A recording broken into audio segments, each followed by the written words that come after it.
ஒரு மனிதர் நடிகராக வந்து மக்களின் நாயகனாகி பின்னர் மக்களின் முதலமைச்சராக மாறினார் என்றால் அவர்தான் எம்.ஜி. ராமச்சந்திரன்.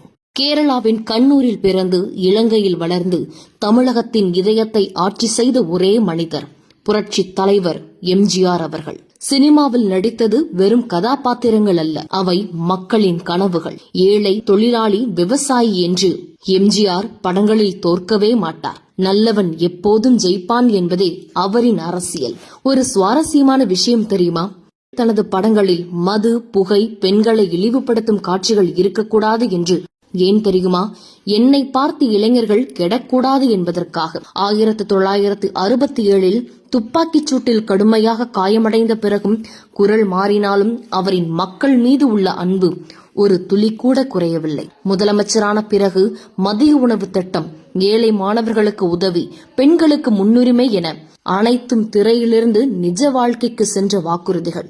எம்.ஜி.ஆர். இன்று இல்லை, ஆனால் எம்.ஜி.ஆர். என்ற பெயர் இன்னும் கோடிக்கணக்கான இதயங்களில் உயிரோடுதான் இருக்கிறது.